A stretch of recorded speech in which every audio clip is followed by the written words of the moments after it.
Welcome back to Ask Me Anything. Thank you to all the participants in the Brojo community for putting forward your questions and for keeping the chat alive in the group. Really appreciate that. And you've sent a bunch of questions through. I'll try to get through as many of them as I can.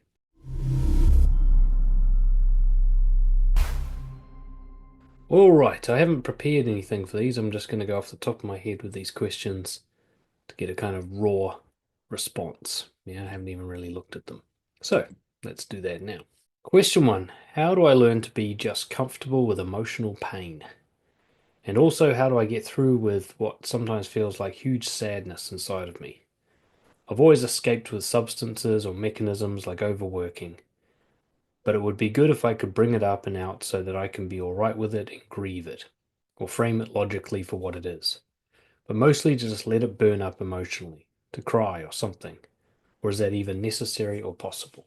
All right, it's a pretty big question to get us started.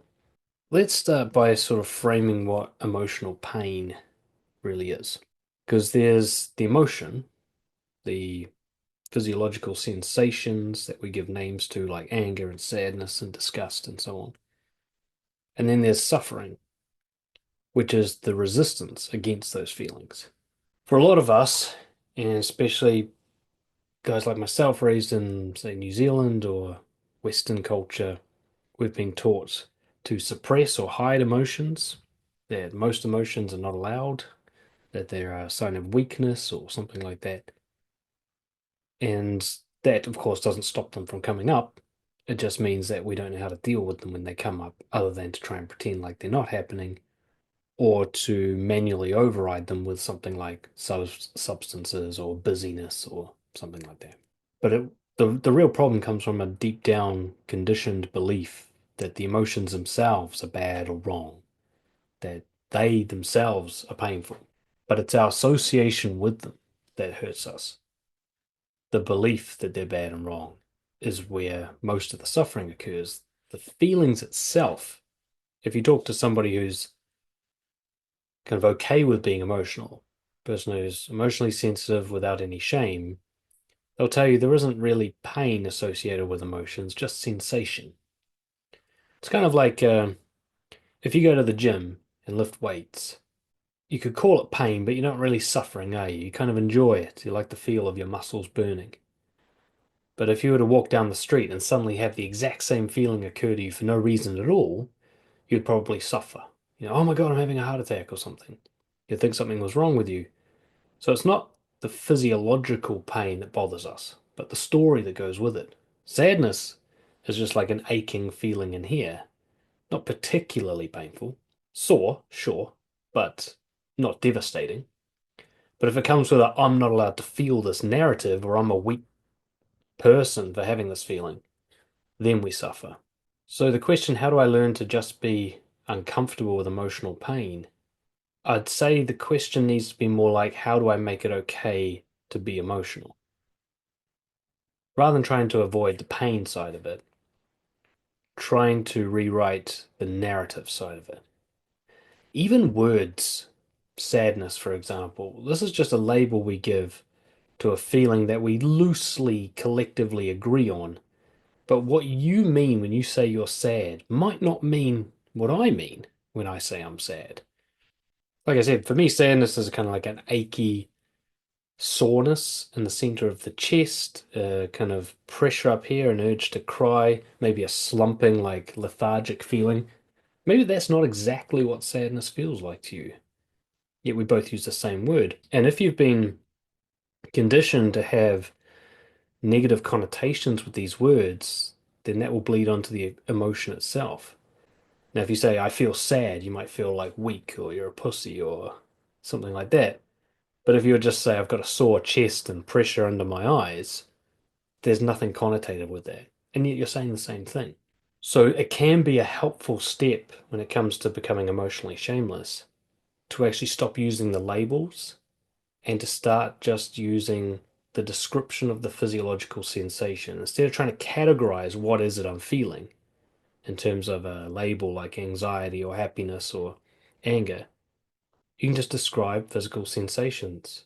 Sadness becomes pain in my chest, tension under my eyes. Anger becomes sort of heat in the back of my neck and an agitation of my muscles. Anxiety just becomes a sense of nausea in my stomach and activation in my chest. When you describe it like that, there's no good or bad attached to it. It's kind of pure. It hasn't been tainted yet. And even if you were to describe it to others who might judge you, it actually can kind of throw them off when you don't use the labels. If you were to say to one of your guy friends who thinks he's tough that you feel offended, he might mock you for it.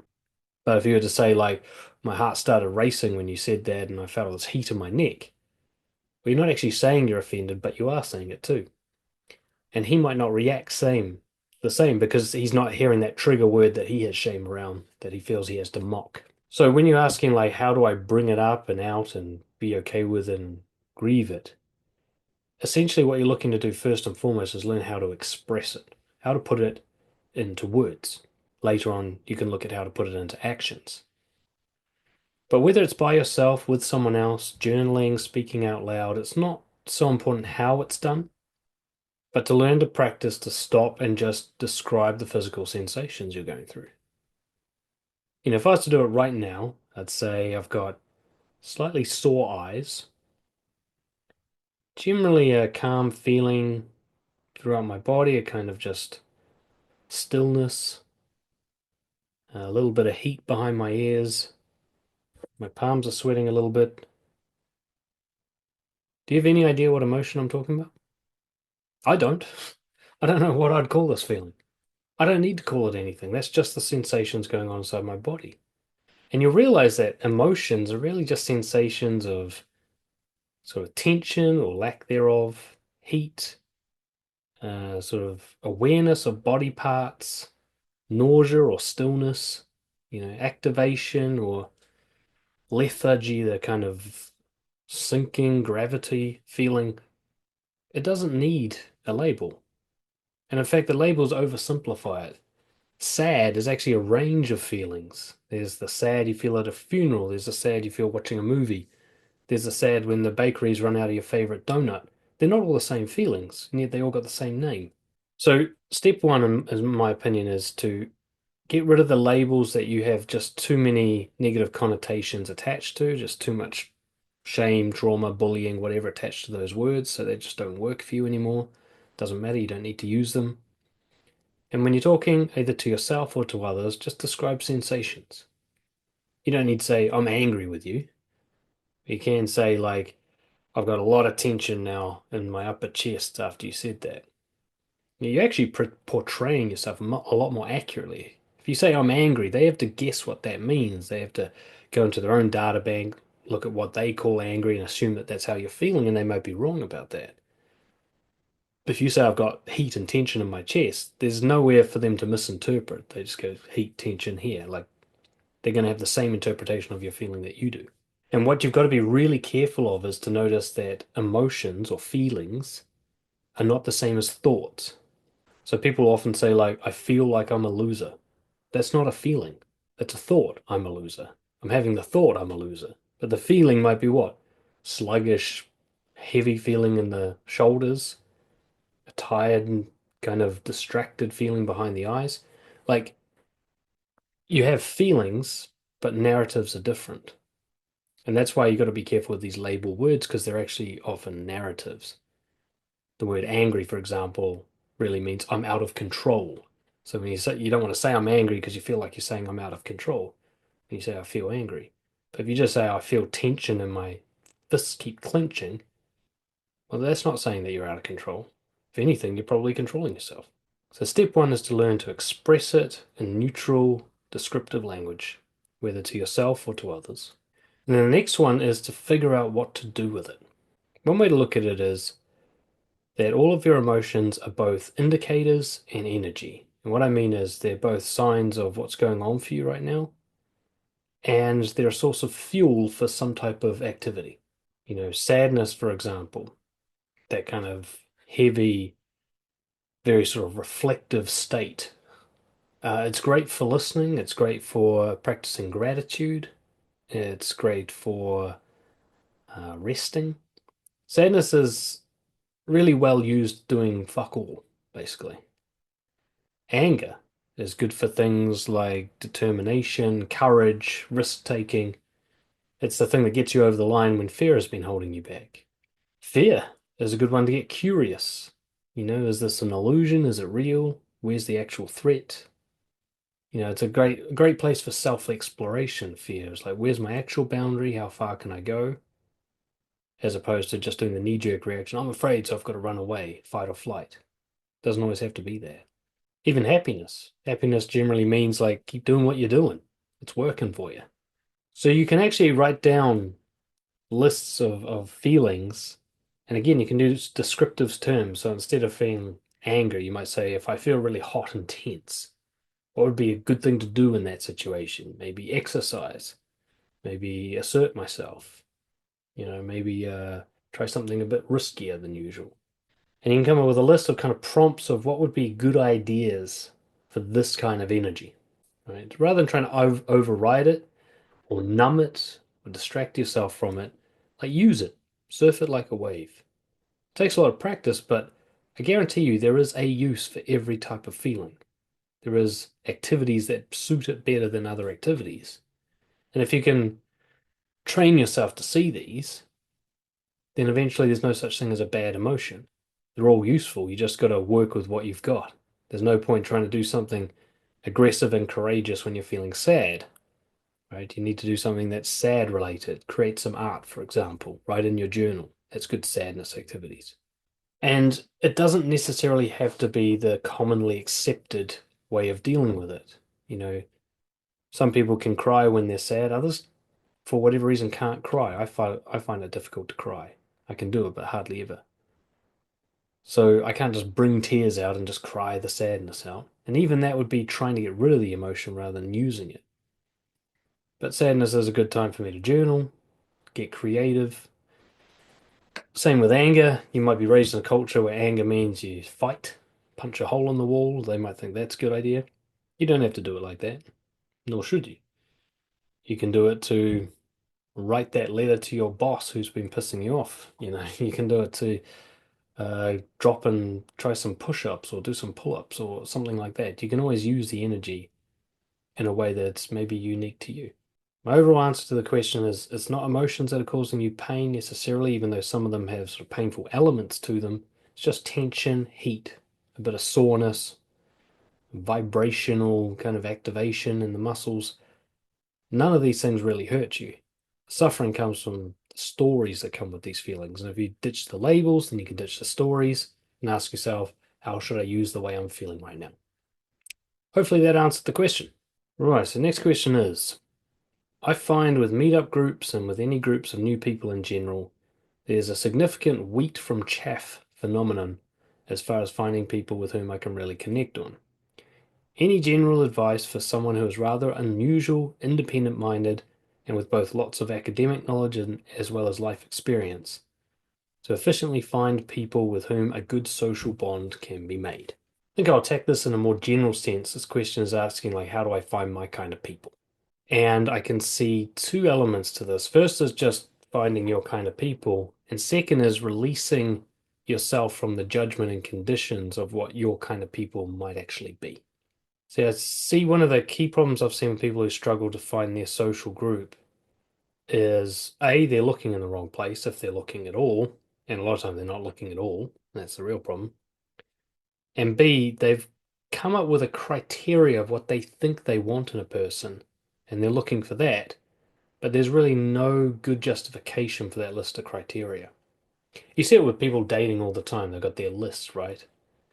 He's got to be like this, that, and the other. She's got to be all these things. And I don't know where people get these lists from. I suspect it's societal conditioning mostly, or what would impress their parents or their peers. But it's not actually a list that describes anyone that would be a great connection. You think of those, say, the more materialistic lists, they've got to be this tall and make this much money and, have this kind of friends or whatever. It's like, well, anybody could do that. A psychopathic serial killer could tick all those boxes. That's not a great list for qualifying people. And it's amazing to me when I hear people's criteria for who they want to meet. It's often things that don't guarantee a good connection. Even in this question, independent minded, academic knowledge, lots of life experience. Again, a total psychopath could tick all those boxes. Narcissistic, abusive bully could tick all those boxes. So those aren't great criteria for qualifying a decent connection with someone. So one of the problems is we go looking for things that we think are on the list when we really should be looking for values. Now, I'm not going to overlook that this person wants to meet people who say want to have intelligent academic conversations, and that is possible, but they might be limited in their head as to who's capable of such conversations. See, one way to read this question is that this person is disqualifying a lot of people. They have to be unusual, they have to be independent minded, they have to have lots of academic knowledge and life experience. Think of how many people that list cuts out. It cuts out anybody who kind of is normal, you might say, somebody who sort of fits into the social norms. Now, there's nothing to say that that's actually a bad person. And somebody being authentic might still do that. There are people out there for whom a 9 to 5 job and 2.5 kids with a white picket fence and going fishing on the weekend is exactly who they are. And they're not pretending or trying to fit in, they just happen to line up with what everybody else is pretending to do. Just because you're unusual doesn't mean you go and find these outlier people. They're not the only ones that you can connect with. In fact, there's that old idea of opposites attract. I often see odd couples like that. I'm not just talking about romance, but maybe what's great for you would be your opposite. And how are you going to know if you don't go and try and find your opposite to see what happens? My wife and I are quite different in a vast number of ways. Not only are we from the opposite sides of the planet, where I'm academic, she's social. We're into different types of music. We come from completely different cultural backgrounds. What we have in common is values. We both value honesty, both value responsibility, both value compassion, courage. So that's where we line up, but you wouldn't see that in our stats. Our stats, we don't look like we match at all, really. We've got almost nothing in common except for a love of dancing, which is where we met. And that is, I am for that approach. I'm just saying to be careful that you're not looking for someone who also likes dancing. You're looking for someone who has the same values as you. That person might be more likely to be at dancing than somewhere else. So coming back to this person's question, looking for someone unusual, independent-minded, lots of good academic knowledge, as well as life experience. What values are you looking for? Do you like people who are honest, or do you prefer more sort of superficial gameplay type people? Neither are right or wrong, but just which do you prefer? What do you think would light you up to be around? The people you have loved in the past, the people you have connected well in the past, what kind of values did they live by? And what kind of people do you admire and respect? You say independent minded. Why that? And that can be another way to address the criteria on your list. Why have you got this on your list? What does it mean to you? Does it mean that you want somebody who thinks in a free way, somebody who isn't completely controlled by their biases, somebody who's open-minded, humble? Well, that's fine. You don't need to find an academic person to find that. There might be a laborer janitor somewhere who's got a great open mind. I don't want you to lose the possibilities. Lots of academic knowledge. I think what you've got going on here, because I know the person obviously who sent this in, is you're looking for your match to have the same common interests. I think we're raised to believe that connection comes from commonalities. And I think that's half true. It does come from commonalities, but not the ones we think of. It doesn't mean that we have the same things in common, like interests or travel or a favorite sports team, but more like we have the same things in common in terms of values, okay, in terms of perspective on the world and philosophy of how things should be and so on. And even that doesn't need to completely align. I've got some great friendships with people who fucking argue with me all the time, right? But I enjoy the arguing with them. I enjoy the respect underneath the argument. I enjoy that we argue as peers. So it's respect that I'm really having in common with them. But in terms of ideas about how the world should work, we're actually quite opposed. What I'm saying here is you're looking for people who share your values, and then you ask the question, well, where would someone with these values go? And this is where you end up with something like dancing, or a cooking class, or a communism support group, or whatever. Is you're like, somebody has this value system, what's going to attract them? And how do you figure that out? You go, well, what attracts me? What draws me? What do I wish I was doing? The thing I see with a lot of people who struggle to create new friendships, especially in adulthood, and there's no training for how to make adult friends. That's why a lot of us struggle. Is they're so busy looking for friends that they're actually not doing what they really want to do and meeting people there. And if they were doing that and thinking about values rather than these criteria on this checklist, then they might find surprising matches. They also might find that there's certain activities that aren't a match. Like I was in the heavy metal music scene for a long time. Now, I really do love heavy metal. I do, but I connected with very few people in that scene. I just didn't see eye to eye with them on a lot of my core values. But if you shift a little bit over to like the punk music scene, which I'm not into punk music, but punk people I get along with really well. Skater type guys and all that. I've always seen eye to eye with them for some reason because they're very honest, they're risk takers, they're all about what's best for the greater good. We have a lot of values in common, but if I stuck to my specific type of music, I wouldn't meet them. However, music was still a good idea. So, what I suggest is that instead of trying to find people, you try to find activities that really sort of make your heart sing, like the shit you really wish you had always been doing. And if you don't know what that is, then go randomly sample stuff. Go to open nights for courses, go try improv comedy, go for a hike in a weird place, travel to a new country. Like just mix things up until you find something that clicks for you.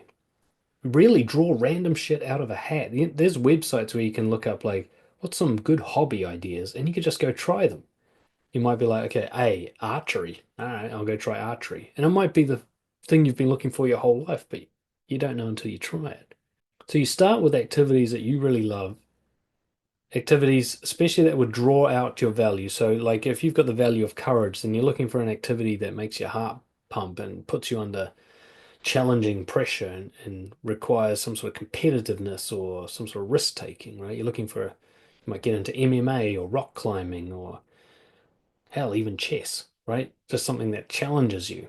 And then you're going to be finding other people who like a challenge and therefore live by the value of courage too. So you've upped the likelihood. Whereas if you were to find something very, I don't know, safe, like a book club, you're probably not going to find people there for the primary reason of being courageous.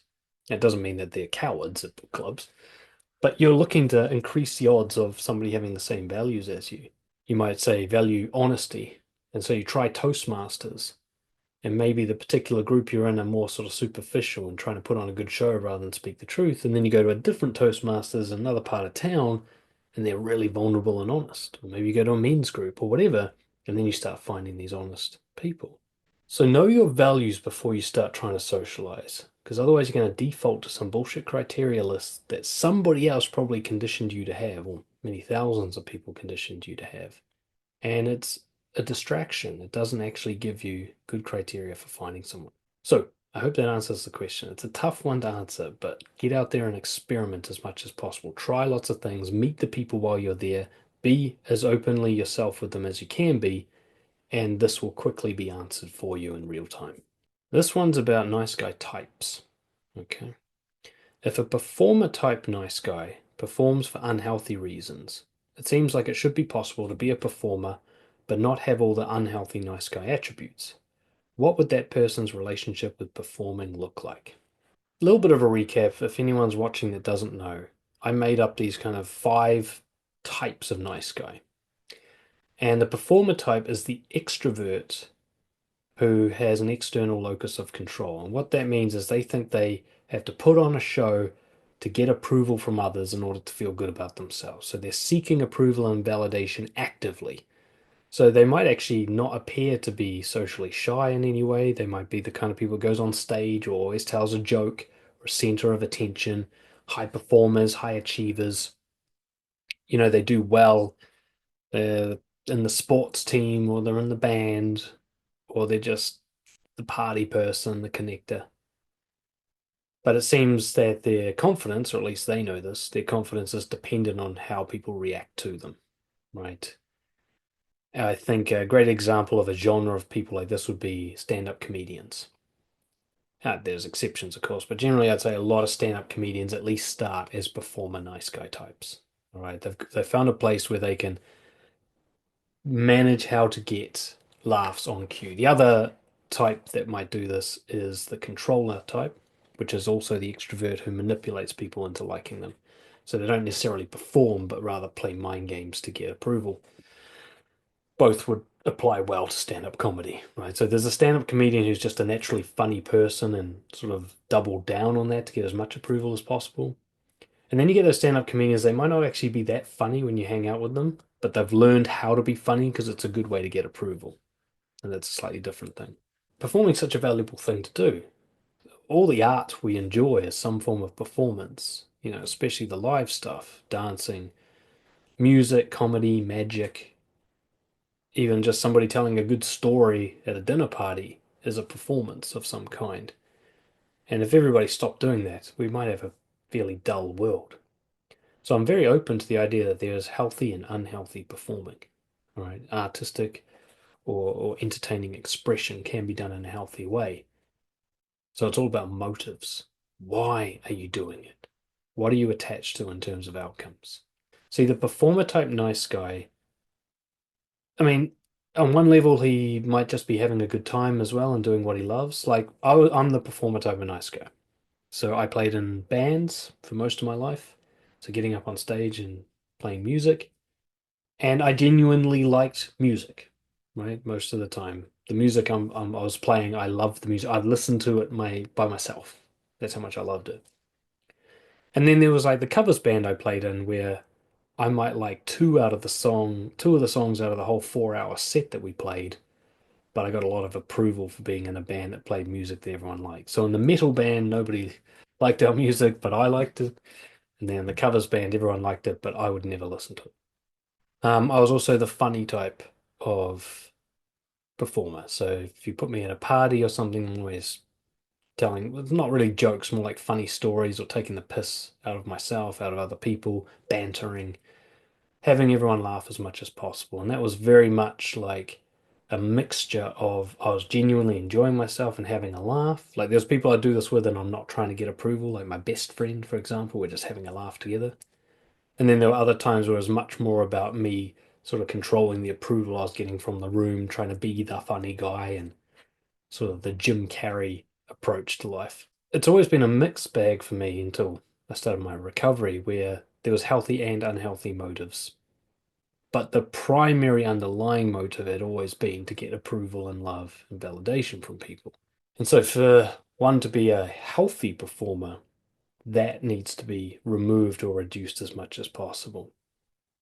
And a key way to look at it is a healthy performer would not be largely affected by the reaction of the crowd.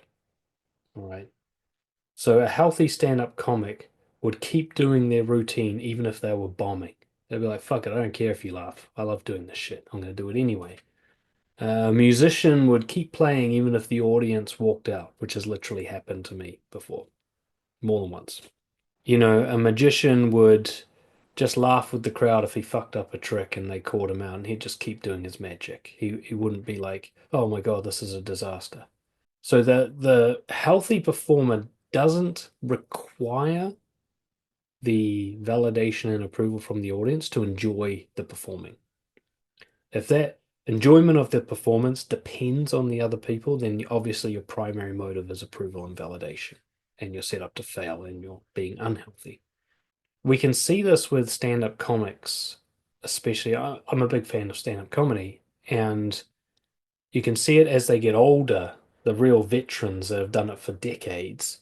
At some point, they transition from clearly seeking approval, and it's got that like brittle, forced energy to their act, where they're like over the top, and they eventually sort of calm down, usually get funnier when they don't give a shit anymore, where they don't mind if the audience hates them. They don't mind if they get heckled. They enjoy it. I've seen this with Bill Burr. If you watch Bill Burr's earlier stuff, I mean, it's still funny, but he's clearly like trying hard and he's clearly like seeking out that laugh from the audience. Whereas you watch him lately, he doesn't care if the whole audience is feeling awkward and awful. He's just like, so, and he's just in their face about it. He enjoys however they react.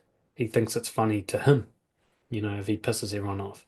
And partly that comes from the competence of knowing, okay, I am actually good at this, so I can calm down now. I don't need other people to remind me of that.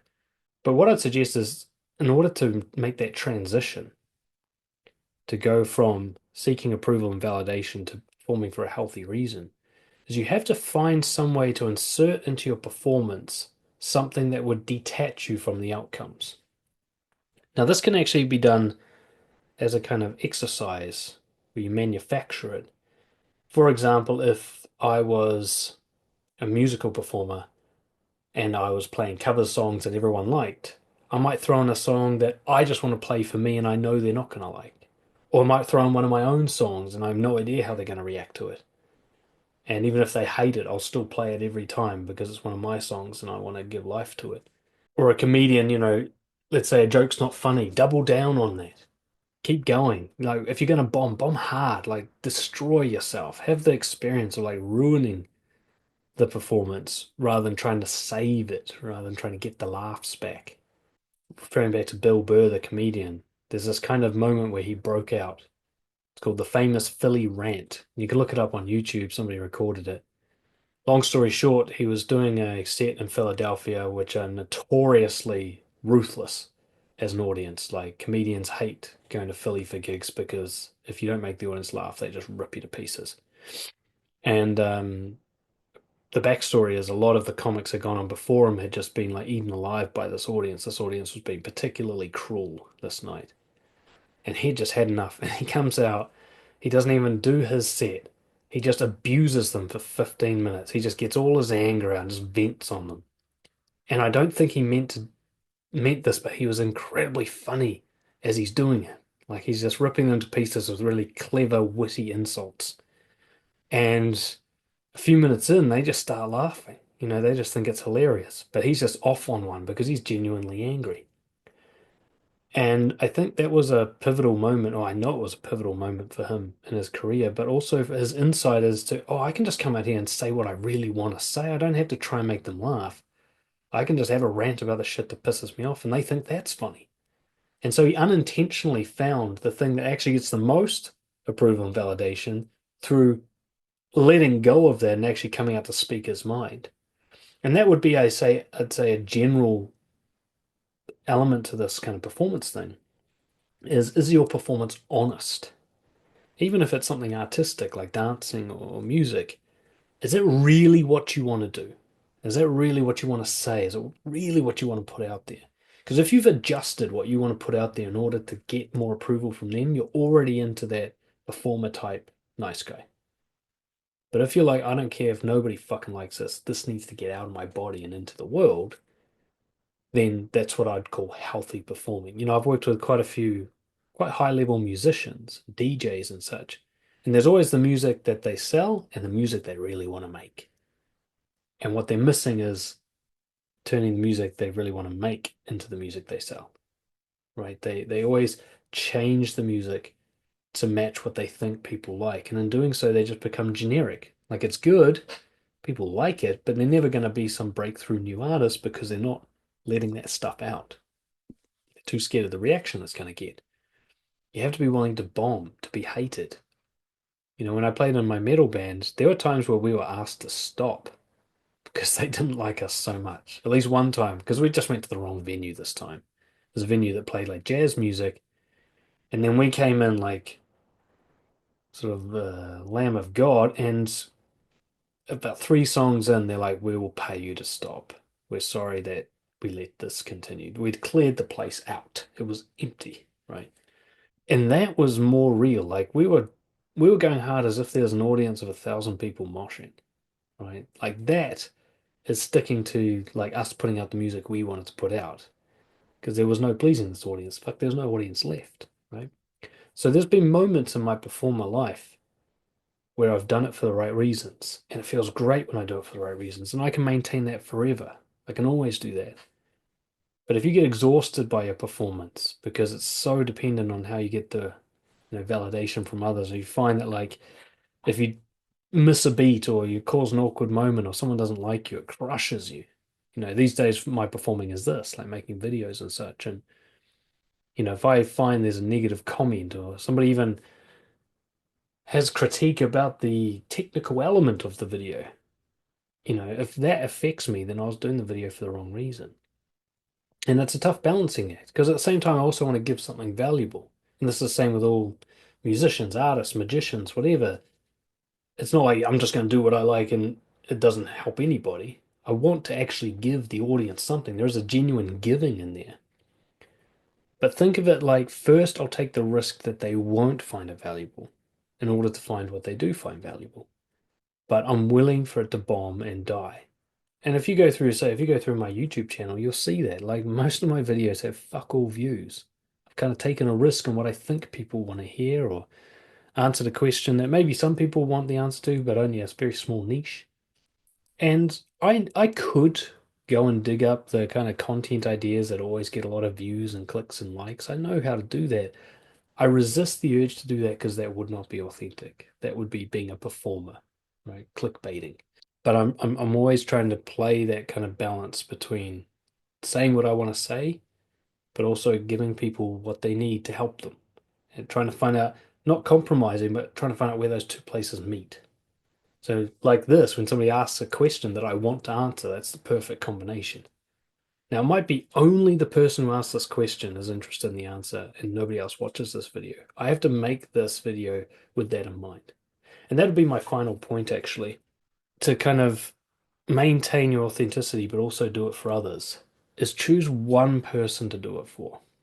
That person might even be an avatar in your head. They might not be a real person, but more like an idealized receiver of this thing. So let's say you're writing poetry, write it for the person who needs this right now. Let's say you're writing a poem about death. Think of somebody recently who you knew went through a grieving process and you want to write something to help that one person. Rather than going, how do I write a poem that everyone's going to like and make me famous? You write, how do I help that one person with my art? And I found that this actually allows you to get out of the nice guy thing because nice guy generally tries to help a lot of people. Nice guy tries to get a lot of approval from as many people as possible. It actually takes courage and authenticity to go, I'm just going to help one person and maybe only that one person will appreciate it. And they might not even appreciate it. Quite often I do videos like this where I answer someone's question. They've actually asked the question and I answer for them and they don't appreciate the answer, but some other random person does. So I don't actually know who this performance is for, but I know that I want to say what I'm saying right now, and I'm trying to help someone out. And that's kind of the healthiest combination I've ever found. Here we go. Next question. I feel I have lived my life in a state of confusion. As I practice the 51% rule, I get some clarity. I'll explain that rule in a second. And I apply the idea of watching my preferences to help me know myself. I'm wondering, are there other ways to get clarity on who I am, what I value? How can I be sure of who I am, what I believe? And how can I keep on track to understand my drives and let go of the selfish, mean, resentful past and encourage the honest and compassionate parts of me?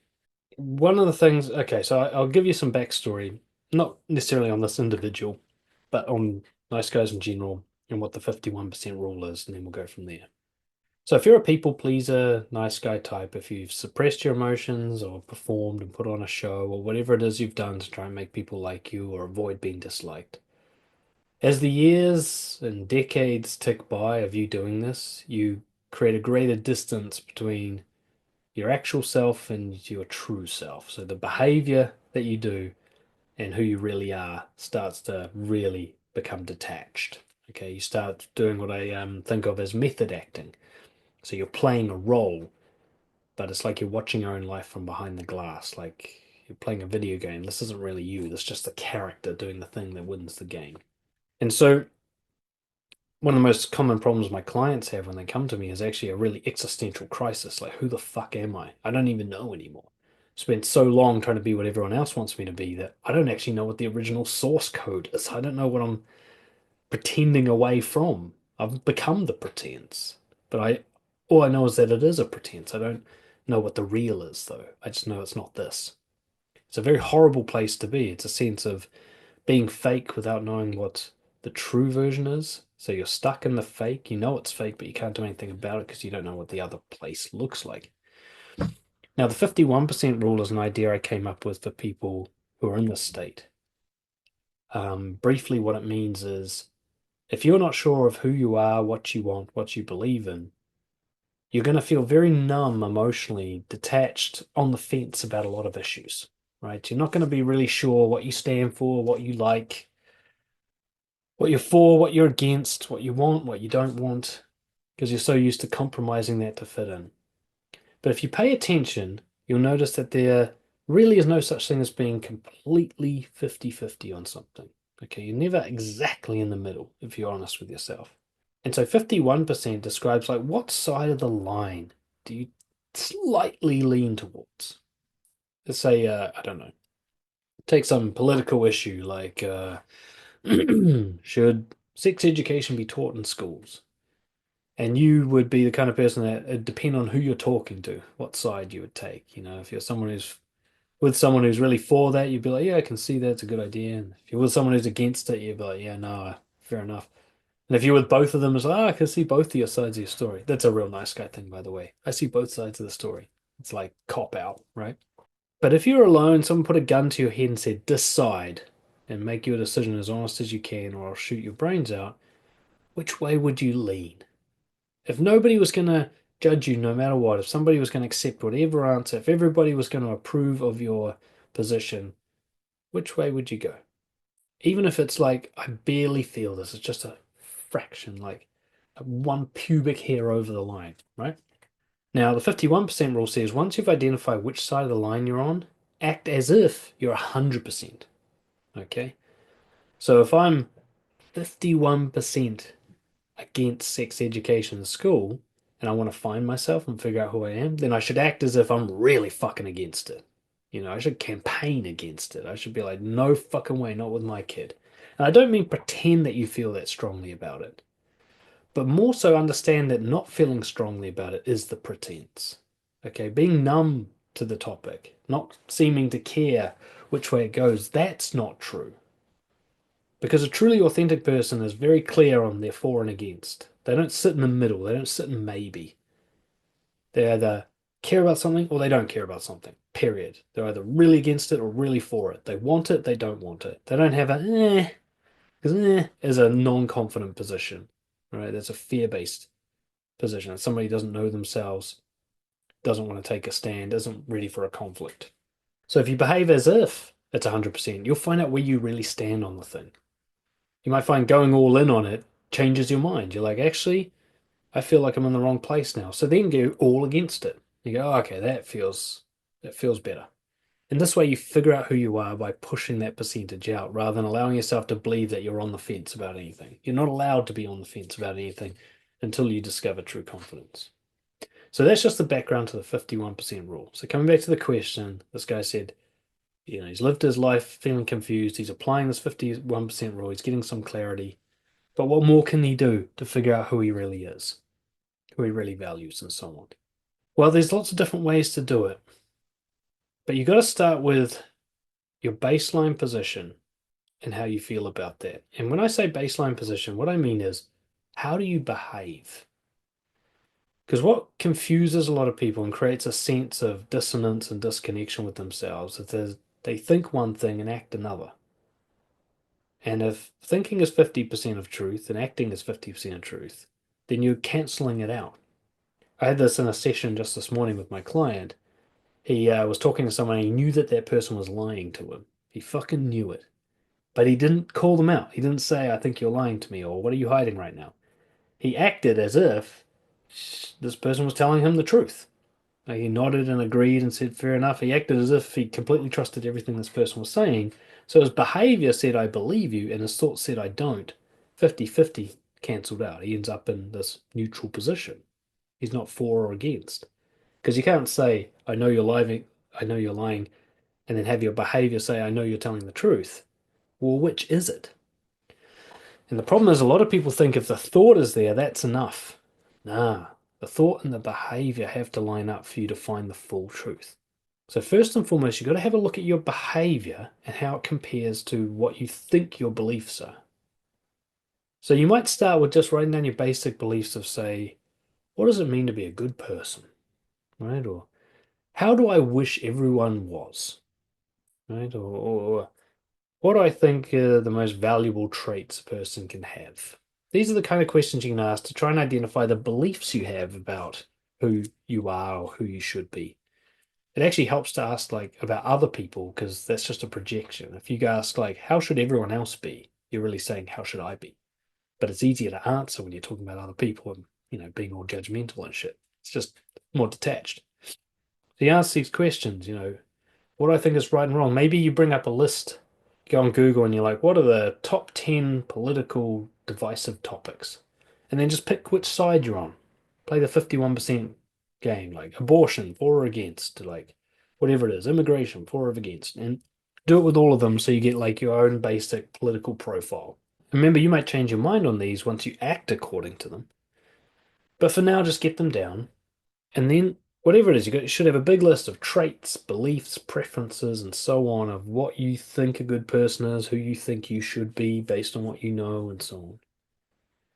And then next to that, in the column across from it, is how do you behave in relation to these beliefs? So let's say you think everyone should be honest. Well, how honest are you actually? Like the words that come out of your mouth, how often does that exactly represent what's in your mind? Right? How often do you deliberately lie or withhold important truths or allow people to be deceived? Like, does the behavior line up with the belief or not? And as you go down, you'll see that quite often the real confusion you have is not that you don't know what your beliefs are, but that your behavior neutralizes them so that you're in this no man's land in between. So if you think, yeah, everyone should be honest, but you hide your true thoughts and feelings from people all the time, then which one are you? Because you're thinking honest and being dishonest. So you've got to pick a team, align one with the other. So either you go all in on the behavior and say, all right, maybe I actually believe in being dishonest. So now I'm just going to deliberately be dishonest. I'm going to stop lying to myself, at least, about the dishonesty. I'm just going to deliberately lie and manipulate everyone, just stop kidding myself that I'm not doing that, right? And you might find after a week of doing that that you feel horrible. Now, I actually did this experiment in a way. Not as consciously as we're talking about here. I wasn't trying to figure out who I was necessarily, but when I was really struggling with women, I started to do the pickup artist thing, which was a deep dive into dishonesty. Essentially, I learned how to manipulate and deceive women into liking me. I just decided to put aside all pretense. I mean, every guy was kind of doing this anyway, but they're just not framing it like that. Everybody was doing their own basic shit version of seduction. I just decided, fuck, I'm going to go all in on being manipulative. I'm not even going to pretend I'm not doing anything else, right? Like, I'm not even going to pretend I'm being real. And in doing that, and I did that experiment for quite some time, I found it really unappealing. Even when a girl liked me and slept with me after the first few like ego boosters, I started to realize, oh, this isn't how I want it to happen. I'm really not cool with this. This doesn't actually feel like I've made progress. And so by going all in on dishonesty, I came to the realization that I really do value honesty. That if I'd rather not have a girl like me and be honest than have a girl like me for being dishonest. I found that out. And so then I went all in on the other side. So I'd gone all in on dishonesty, didn't like it, clearly wasn't right for me, so I went all in on honesty instead, and that's where I've been ever since. So I align my behavior with the belief. Let's say you say that you're pro-life, right? Um, but then you see some pedophile in the news and they're like, you should execute the guy.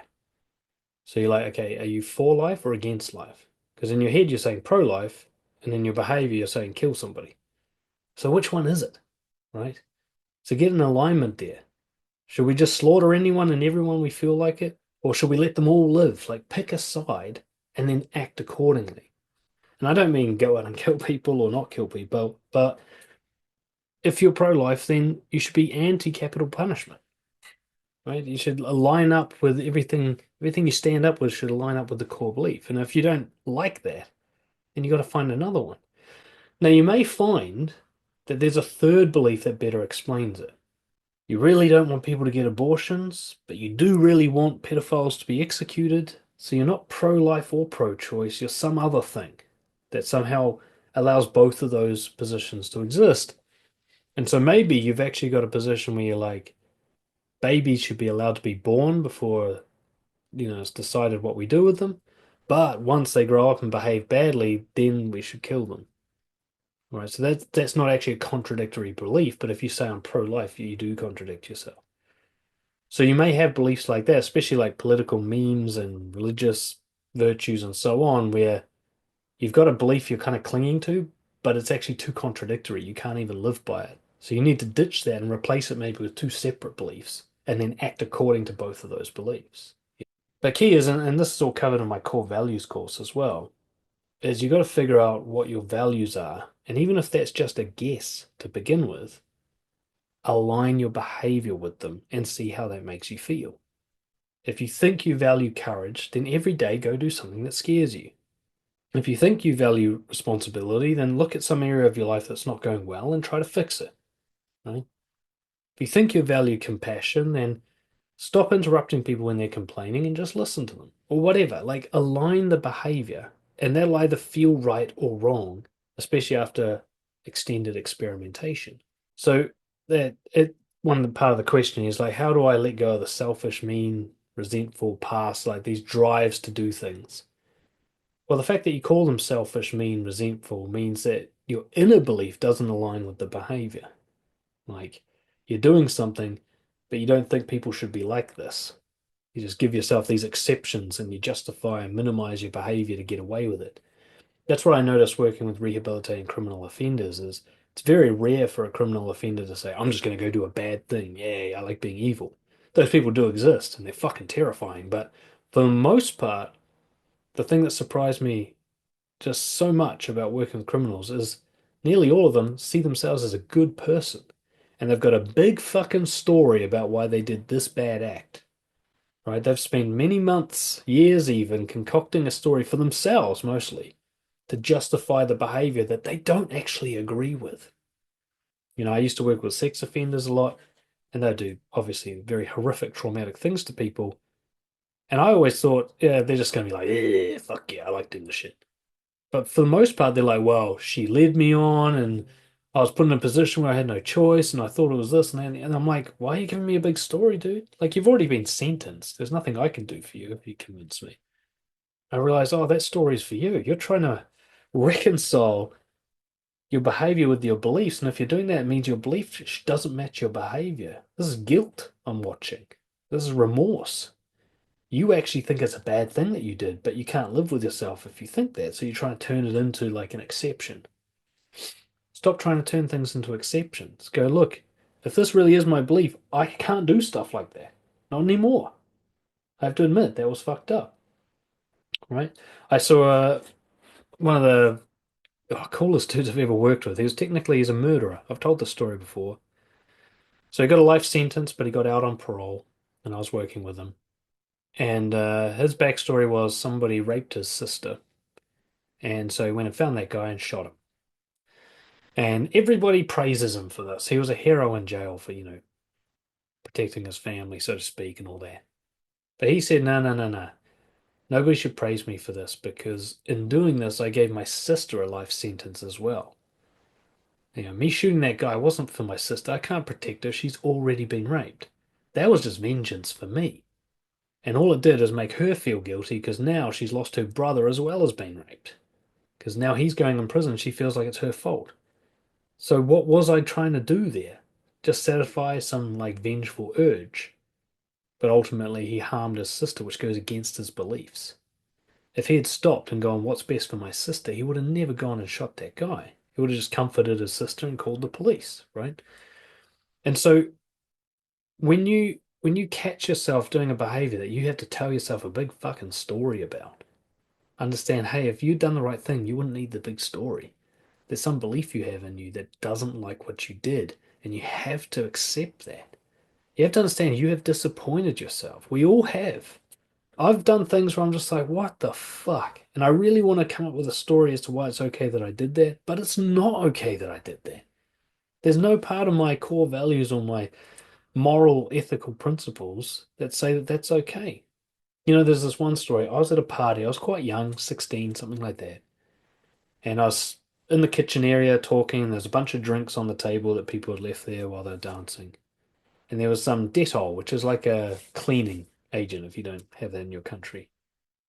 And I don't know what the fuck came over me, but I grabbed this Dettol, it was like a little dropper thing. It's very, very powerful cleaning liquid. And I dropped it in one of the drinks. I don't know why. I don't know what I thought would come of that. It's like this impulsive, mischievous kind of thing.